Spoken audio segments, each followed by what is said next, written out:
I pray na ikaw yung mag-filter out ng mga sasabihin ko, Panginoon, maging sa sasabihin ni Eric, Lord God. Lord, I pray na ikaw yung magdagdag ng mga alam ko na hindi sapat yung preparations, but you alone can add to everything I will say tonight, Panginoon, and I pray na palawakin mo ang aming pag-iisip, ang aming heart, Lord God. Lord, ikaw na po yung magsabi sa amin, Panginoon, ng mga instructions, ng mga direction as we go through your word, Panginoon. Maging makapangyarihan ang word mo for tonight, Panginoon, and I pray na alisin mo po yung mga distractions sa amin, Panginoon, maging pure in heart kami to hear your word tonight, Panginoon, and I pray na patuloy mo pong i-bless ang TGPM family with your word. Patuloy mong i-bless each and everyone, maging ang iyong tagapaglingkod, Panginoon. Lord, we thank you for this word. We love you. We honor you. In Jesus' mighty name. Amen. So, ito yung topic natin for February, Love, New Heart, New Beginnings. So, ayan. Simulan ko na. So, ako muna yung yung magpi-preach, then yung application and testimony sa aking butihing asawa. Tawa ng tawa dito sa gilid. So, ayan. Sige, mag-start na ako. So,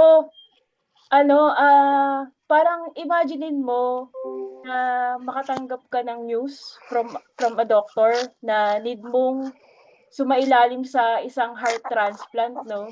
Na yung old heart mo hindi gumagana, ganyan, nanghihina, matigas, ganyan, at hindi na maaayos. So, mga kapatid, ganito yung mismong inilalarawan ng Diyos sa ating spiritual na kalagayan. But the amazing news is, hindi lamang isang banal na manggagamot ang Diyos, kundi siya rin ang lumikha ng puso, and He's offering each of us a completely new heart today. So, yan. So, the problem of the old heart. Sabi nga sa Jeremiah 17:9-10, the heart is deceitful above all things and beyond cure. Who can understand it? I, the Lord, search the heart and examine the mind. Ang natural nating puso ay may tatlong malaking problema.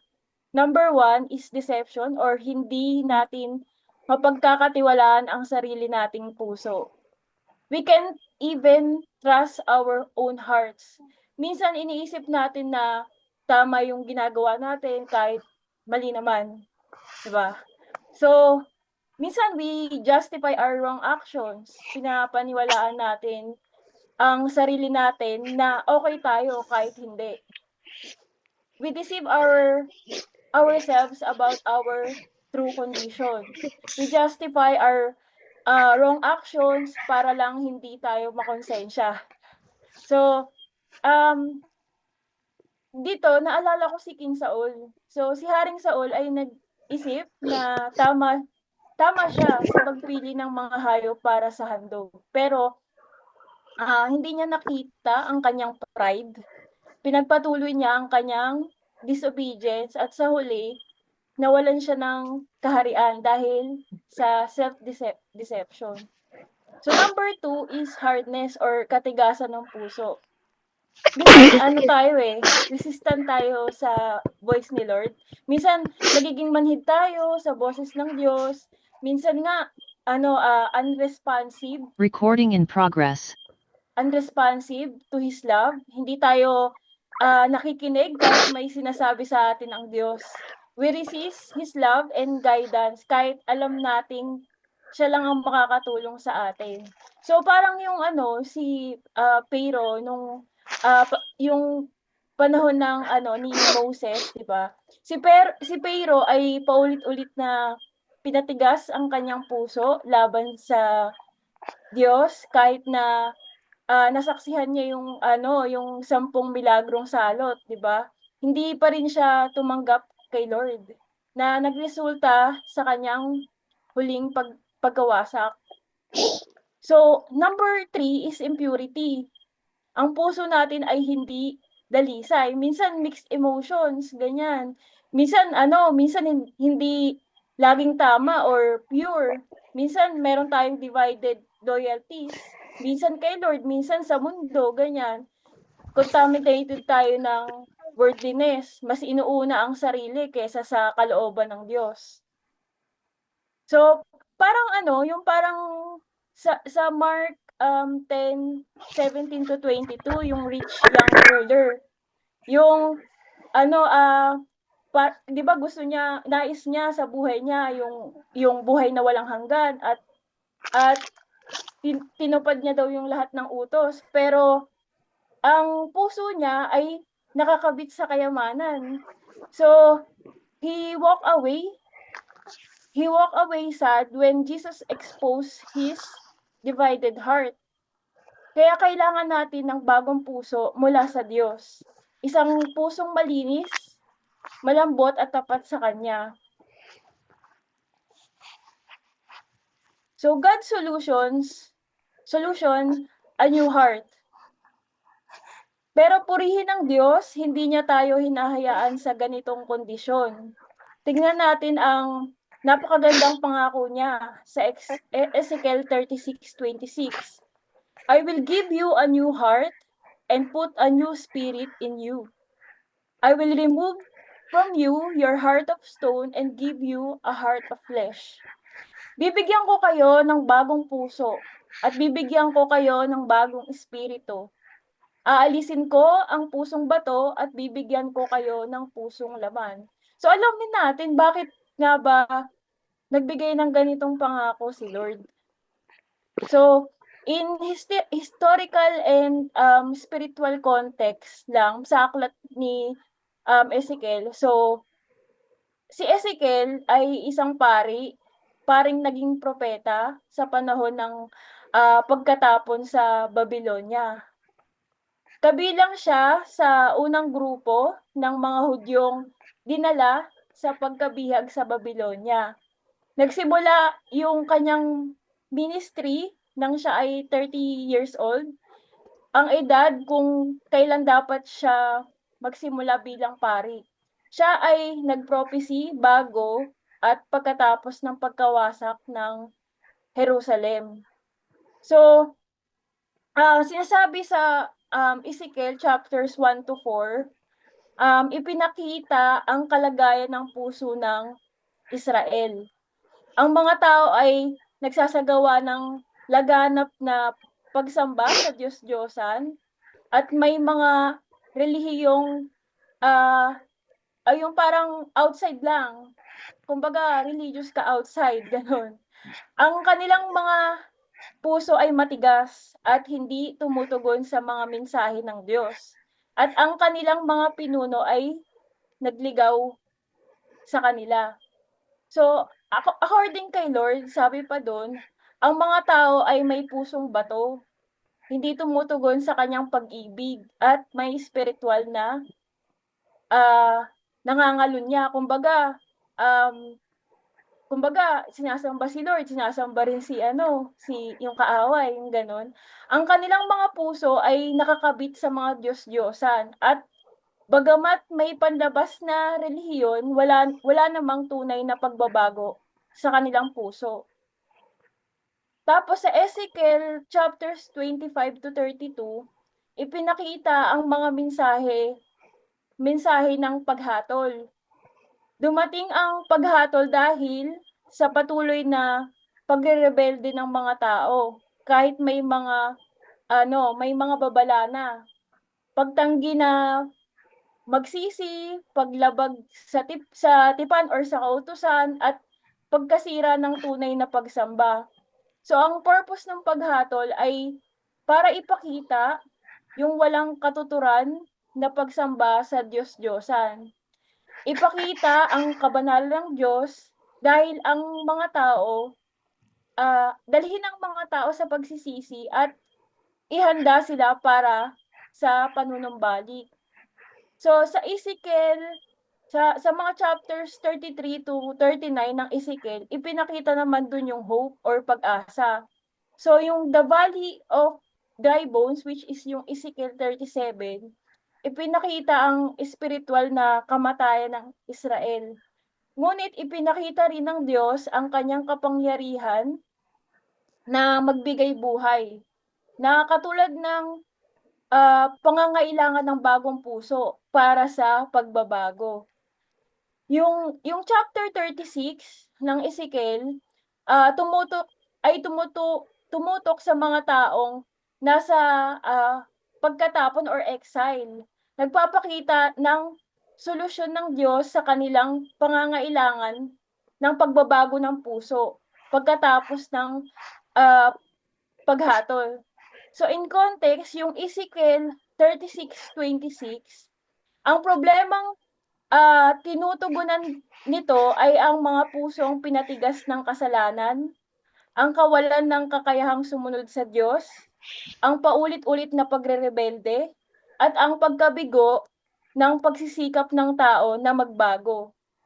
Ang solusyon ng Diyos ay isang banal na pag-aayos ng puso, isang ganap na pagbabago at panloob na pagbabago na hindi panlabas.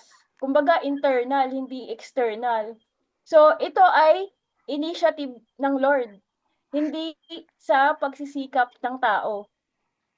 Ang mga bahagi nung promise ay bagong puso, new heart, na nangangahulugang ganap na pagbabago ng mga desires. So pusong laman na tumutugon sa Diyos, bagong espiritu na nagpapakita ng panibagong relasyon sa Diyos, at ang espiritu ng Diyos sa loob na nagbibigay ng kapangyarihan para magbago.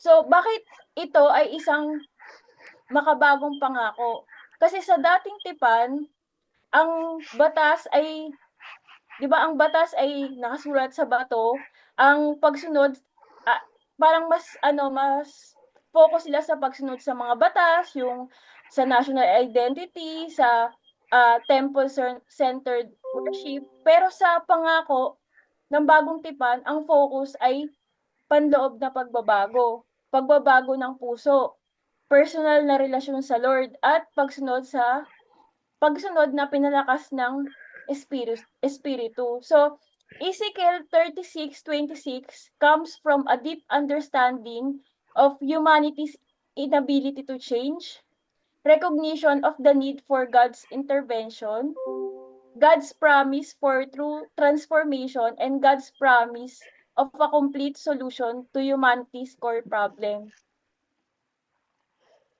So, dito ipinapakita sa verse na 'to na yung inisyatibo ng Lord or God's initiative. Sabi niya, "I will give."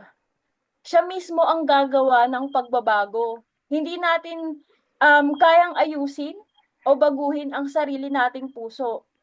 Kung tayo lang laging palpak, pero si Lord may kapangyarihang magbigay ng bagong puso. So, isang example do'n si Matthew or si Levi, yung isang tax collector. Considered siya as a traitor, pero tinawag siya ni Jesus. Si Lord mismo ang nag-invite sa kanya, hindi niya tinangkang baguhin ang sarili muna, ngunit nagkaroon siya ng agarang pagbabago nang tinawag siya ni Jesus. So, pangalawa, it's a gift of grace. So regalo. It's a complete replacement. Hindi lang siya repair job. Hindi lang ayusin or i-patch ang luma nating puso, papalitan niya ito ng buo. This is a total transformation, isang bagong simula sa biyaya ng Diyos. So example doon yung transformation ni Jacob. So si Jacob ay nagsimula bilang isang deceiver, pero nakipaglaban siya sa Diyos sa Peniel. Nagkaroon siya ng complete change of identity at naging Israel, which means one who prevails with God. Then pangatlo, it's a heart of flesh or pusong laman. So, malambot na tumutugon sa Diyos, sensitive sa kanyang tinig at kalooban, kayang magmahal ng totoo, hindi lang sa sarili, kundi sa Diyos at sa kapwa. So, example dito is si David, tinawag na man after God's own heart, quick to repent when confronted with sin, at sumulat ng Psalms na puno ng deep feeling and devotion.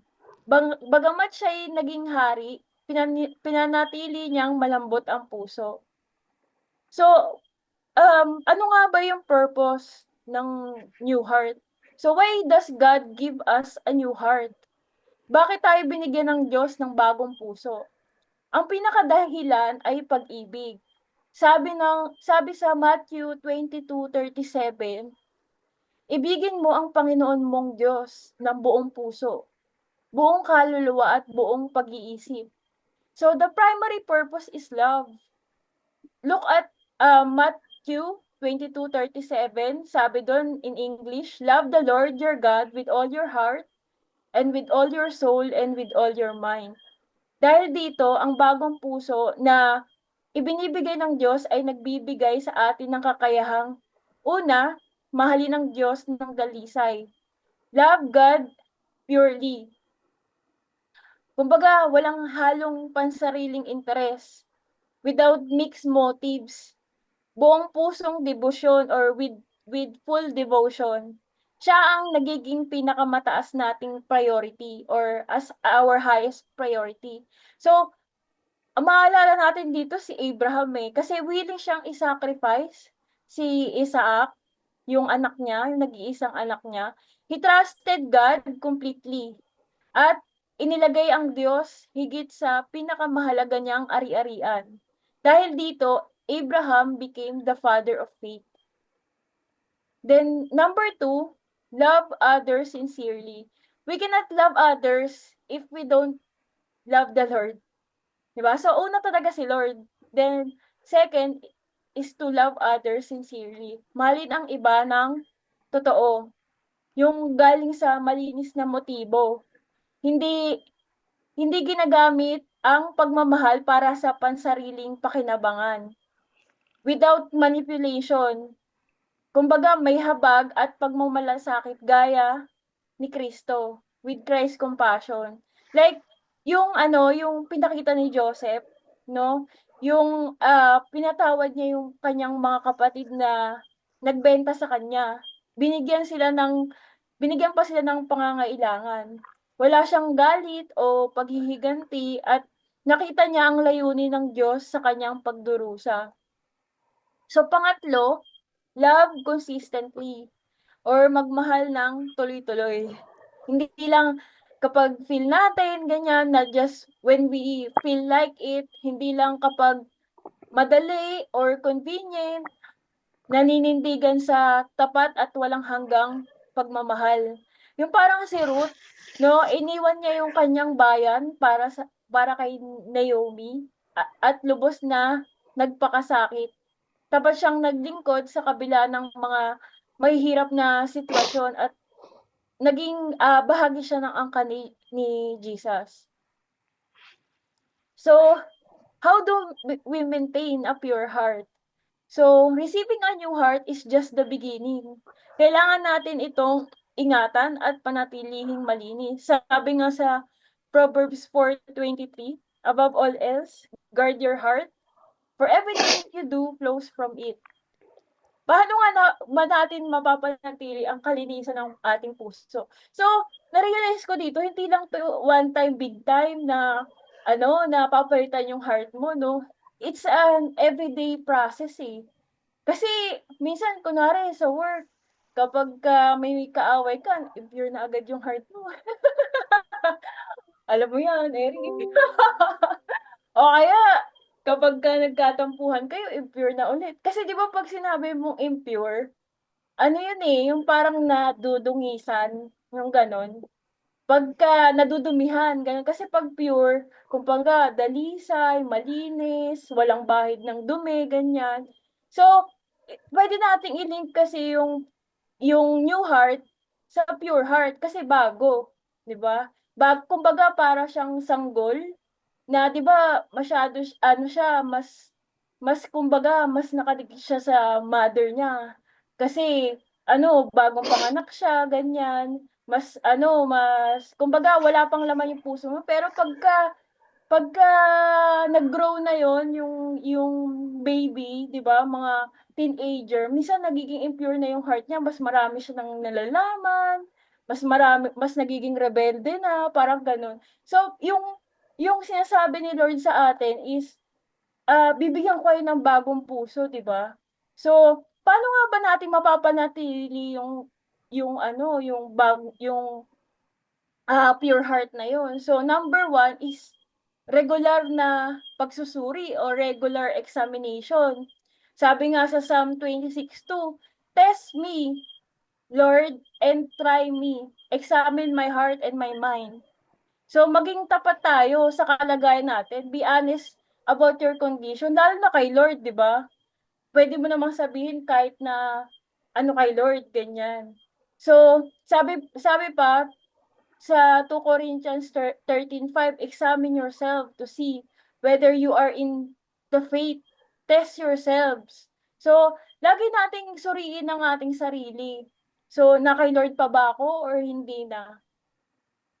Like, for ang magandang example dun si Daniel, eh. Kasi si Daniel examined his heart 3 times daily in prayer. So, yun yung sinasabi ni nanay kanina na mag-curriculum, ganyan, mag-pray. So you can, entrust yung mga kumbaga you can entrust your problems to the Lord, you can communicate to the Lord, ganyan. So, nalalaman mo yung lagay ng puso mo. He Kumbaga si Daniel, he maintained purity kahit na nasa pagan culture siya. Saka nag-refuse siya mag-compromise. So God honored his faithfulness. So number two, agad na paglilinis or immediate cleansing. Sabi nga 51:10, "Create in me a pure heart, O God." Maging mabilis sa pag-amin sa kasalanan or quick confession of sin. Magkaroon ng regular na pagbabago sa pamamagitan ng pagsisisi or regular renewal through repentance. So parang si Peter 'no, matapos yung, ang kanyang pag-deny kay Jesus, wept bitterly when he realized his sin, received restoration from Jesus, naging matapang sa pagpapahayag ng Kristyanismo and led the early church with humility. So yung pangatlo, constant guarding o patuloy na, ano ba yung Tagalog nun? Pagtatanggol or, ah, kumbaga ano, basta Pagbabantay. gina-guard, ingatan, Pagbabantay po. gano'n. Pagbabantay. Oo, ingatan, gano'n. Ingatan natin ang pumapasok sa ating puso. So, what's goes in. So, kasi 'di ba meron pa ngang ano, parang verse na ano, na kumbaga yung mata mo puwedeng pumasok kahit ano diyan, eh, o kaya yung sa tenga mo, ganyan. So, ingatan mo rin kasi it flows through the heart. So, like for example, yung mga negativity na ano, na naiisip mo, dapat i-filter mo rin yun kasi it can affect yung ano, yung the way na actions mo, yung faith mo, yung magkakaroon ka ng doubt, ganyan. Kasi 'pag doubtful ka, impure ka na agad kasi siyempre 'di ba, nagkakabahid yung ano, yung kumbaga ang pure ng isip mo pagka nagbabasa ka tapos nagkaroon ka ng doubt, 'di ba, ano na, impure na, ganyan. mag-ingat sa mga impluwensya ng mundong ito. So, keep guard what you watch, what you hear, ganyan. So, mostly worship song lang tayo kasi minsan yung mga songs na napapakinggan natin mga worldly na. So, i-focus natin yung isipan natin kay Lord. So, one of the example here is Joseph sa bahay ni Potiphar, fled from temptation, maintained his integrity, and refused to compromise. Dahil dito, itinaas siya ng Diyos sa pagiging leader. So, um, yung promise ng Lord is a new beginning.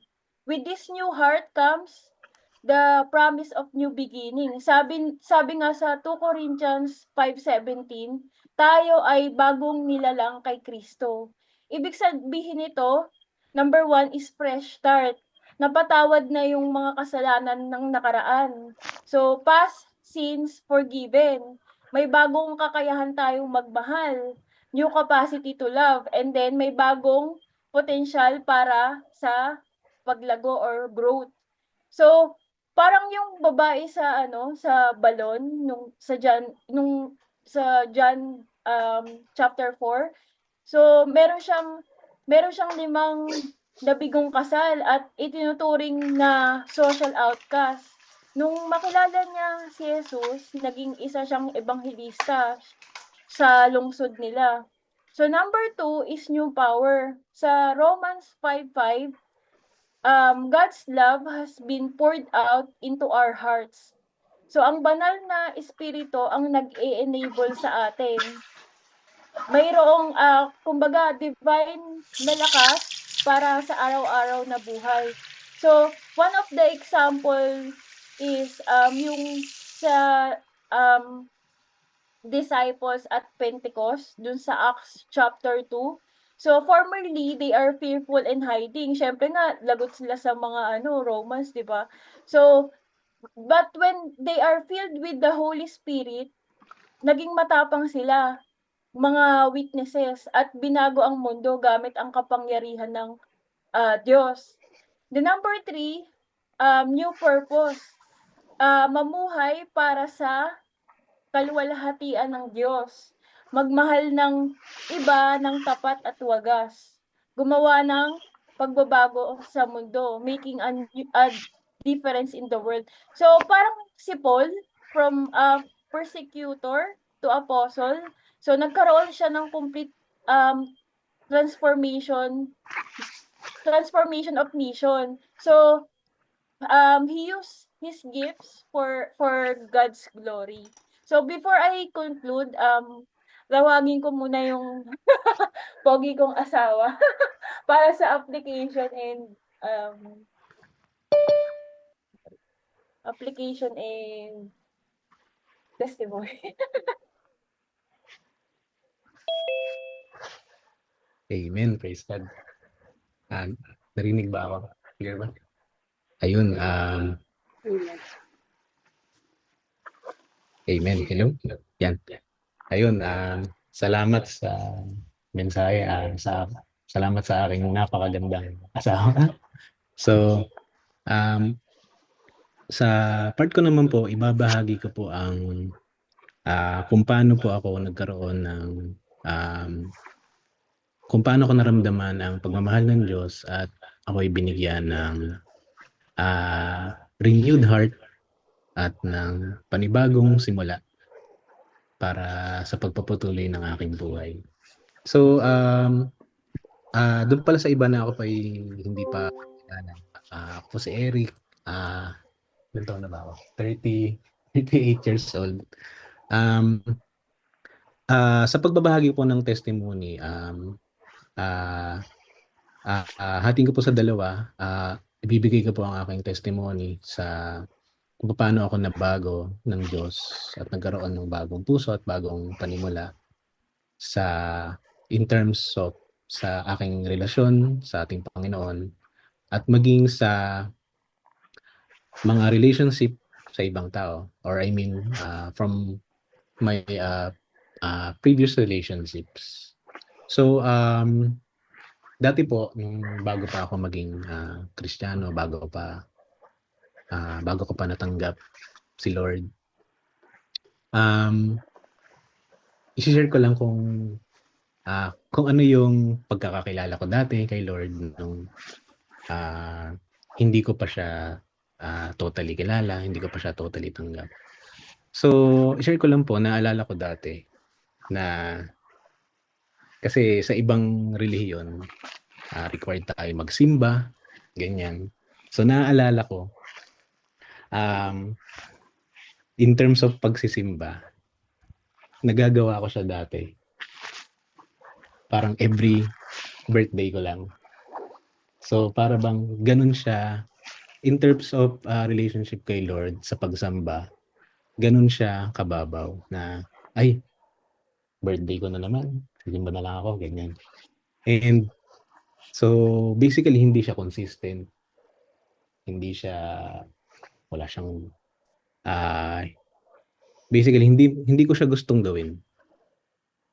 Tapos, um, ito guilty rin ako sa yung isang, gawain ng ibang tao na magsisimba ka lang dahil plus ligtas points ka 'pag nagsimba ka, parang gano'n. Yung mga nagawa mong kasalanan nung isang araw, nung nakaraang linggo, nung nakaraang buwan is mawawala 'yan 'pag magsimba ka lang, and then puwede ka na ulit gumawa ng ano, ng kasalanan, or kumbaga okey lang na magkulang ka sa Panginoon, gumawa ka ng kasalanan sa ibang tao, ganyan. So, basically mababaw ang relasyon ko sa Diyos at pagkakakilala ko sa Kanya. So, gano'n. Sa dati kong, lifestyle, sa dati kong buhay, gano'n ang sitwasyon o senaryo ng pagkakakilala ko sa Diyos. Um, Dati nakikita ko lang siya as, um, tribulto lang na may symbol, na may picture, gano'n siya kababaw. So, noon 'yun nung hindi pa nare-renew ang puso ko at hindi ko pa natanggap si Lord no'n. So, gano'n yung setup. And then, maibabahagi ko rin yung dating, buhay ko in terms of, since ang topic natin ay love, um, kung gaano ka-different ang buhay ng may karelasyon before, ngayon na ngayon na natanggap ko na.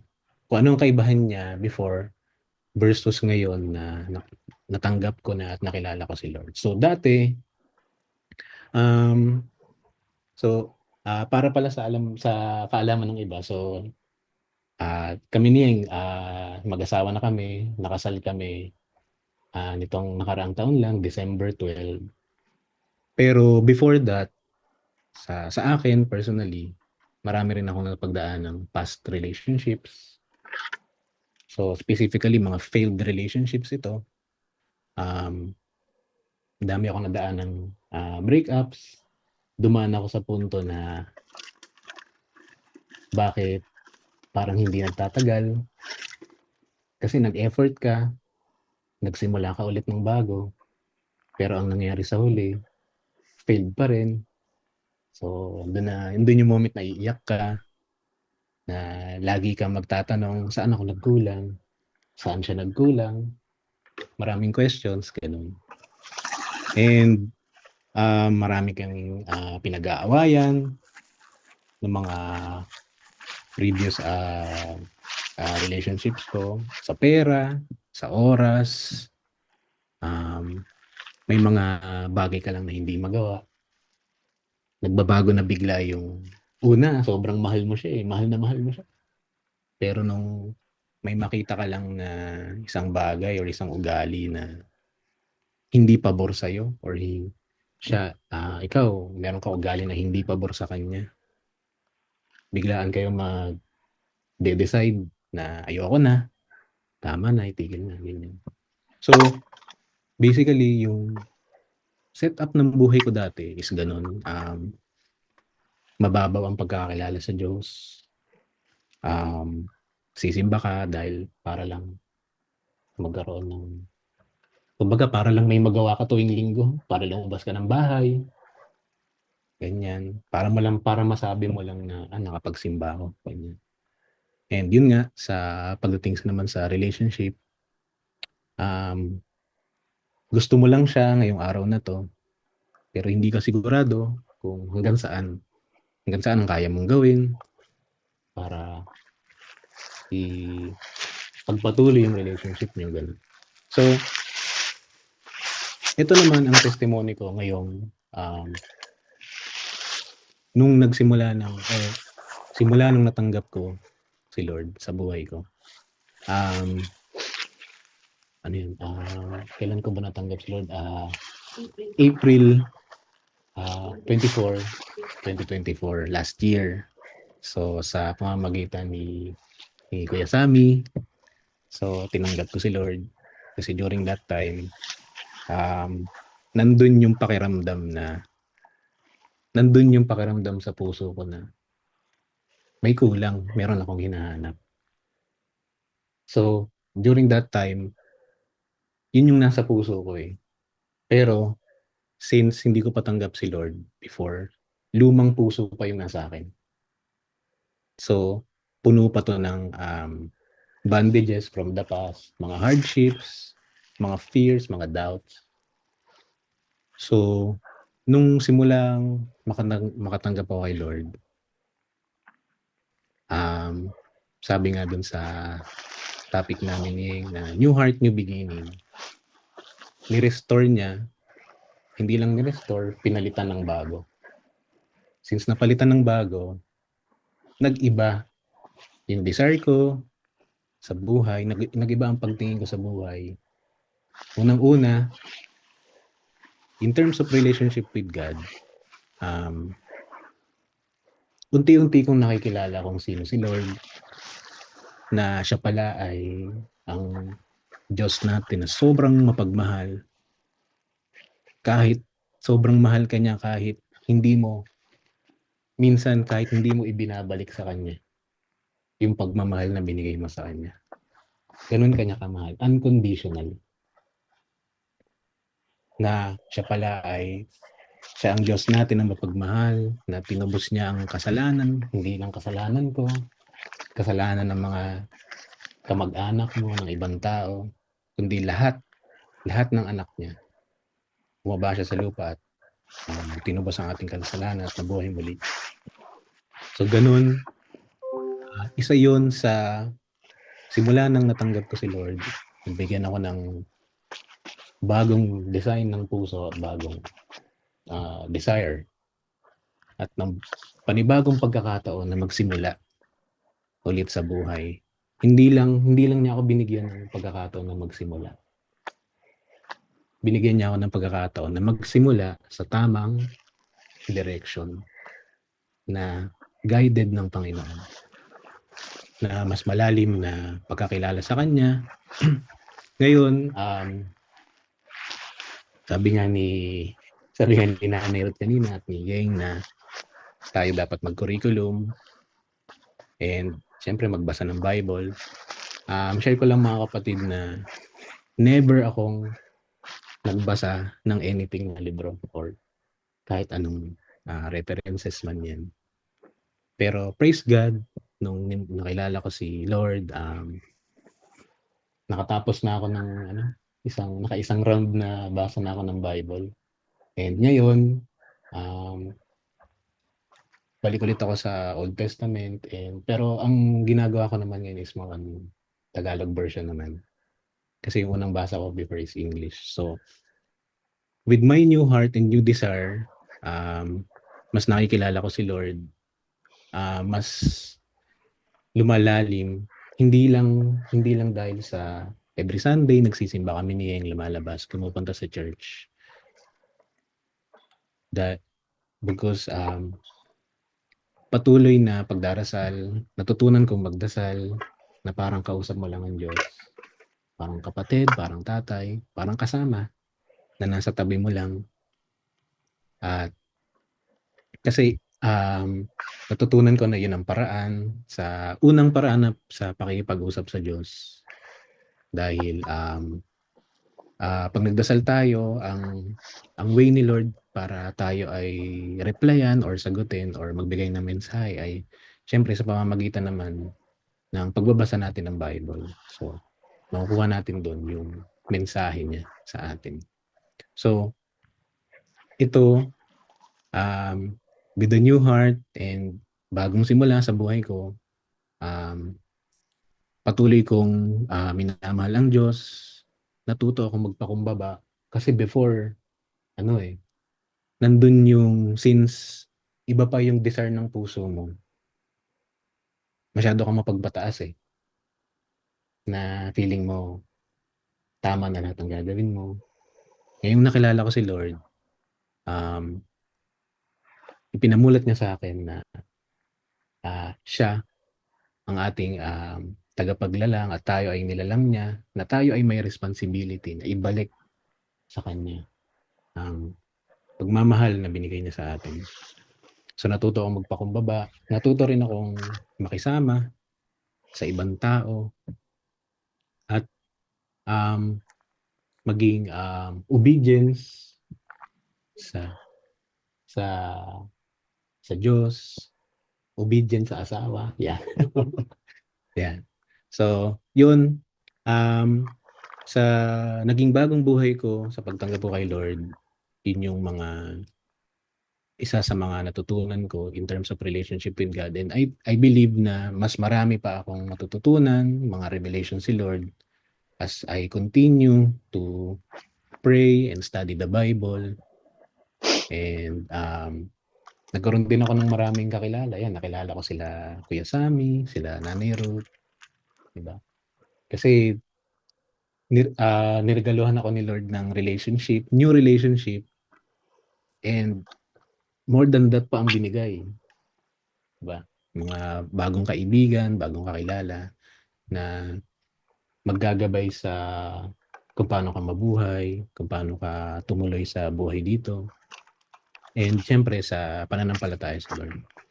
Pangalawang part ng aking testimony is sa relationship with other, people or sa mga, kung ikukumpara yung, sabihin nating love life ko before at ngayon, um, praise God dahil, hindi kami makakasal ni Yeng kung wala talagang presence ni Lord. Kung hindi talaga kami, um, kung hindi si Lord ang nasa center ng aming relationship. Before kasi, ordinaryong relationship lang, although may plano na, magpakasal before, pero still wala si Lord. Um, ang end up nun is nagfi-fail. So this time, having God as a center of our relationship, mas lumalalim araw-araw. Dati simpleng magkaibigan lang kami ni Yeng, magkakilala, pero, with the grace of God and guidance, and lalo na sa mga guidance din nila Nanay Ruth, nila Kuya Sammy. So, yung dating desire lang ng puso namin ni Yeng na, magpakasal is manifest talaga, binigay ni Lord, and yun, last December nakasal kami, nai-rouse namin siya. So, kumbaga if ordinary couple lang kami na hindi nakakilala kay Lord, malamang hindi namin nalampasan yung mga challenges, and basta-basta na lang kaming bumitaw sa mga pagsubok. So yun. And, kung ikukumpara before, nung iba pa ang desire ng puso ko, sa ngayon ay, mas nangingibabaw yung pagbibigay ng unconditional love para sa partner, and hindi lang sa partner mo, pati na rin sa mga ibang tao, kasi 'di ba ang sabi ni Lord is love your neighbor, lalo na yung isa sa pinakamahirap na sundin is love your enemy. So, napakahirap nun. So, ngayon, sa bawat tao na makakasalub or makaka-encounter ko, nagpapasalamat ako sa Diyos na lagi niya akong nire-remind na, alam mo yon, yung simpleng thought na wag mo siyang huhusgahan, hindi mo alam ang pinagdadaanan niya, yung ganyan. So, I'm praising God na everyday, kasi sa ano kami, by the way, ang work ko pala is IT. So, more on nakakatrabaho mo yung mga ibang tao kasi tatrabaho kayo within a team. So, makikipag-usap ka sa iba't ibang tao. So, I praise God na sa bagong life na ito na binigay, na ni-renew niya ang aking heart, ang aking puso is sa isang banda ng buhay ko na pag-ugnayan sa ibang tao is nandun lagi yung always akong nare-remind na maging kapag mahal ka, igalang mo ang ibang tao, ganyan. And isa pa, parang lahat dito ay parang it all boils down to love talaga na command ni Lord na mahalin mo siya and mahalin mo ang ibang tao, ganyan. So, ayun po ang testimony ko. So, yun po ang comparison ng buhay ko before na meron pa akong gaya nga dun sa illustration ni Yeng kanina na pusong bato, luma, sugatan versus sa pusong ni-renew ni Lord at binigyan ng bagong purpose, bagong meaning na mas makulay, mas maliwanag. So, ayun. Praise God and thank you po. Amen. Wait Thank you lang. po. Ay, Wait sorry. lang. Ko-conclude ko pa. Ay, sorry. Ayun, hindi na ako makapag-share ng slide kasi hindi ma-off yung audio, nag-eecho kanina. So, ano lang, iko-conclude ko lang na yung mabilis lang 'to. So, no heart is too hard for God to change. Then, transformation can be immediate and complete. God can use anyone with a pure heart, and new beginnings are always possible with God. So, all things new.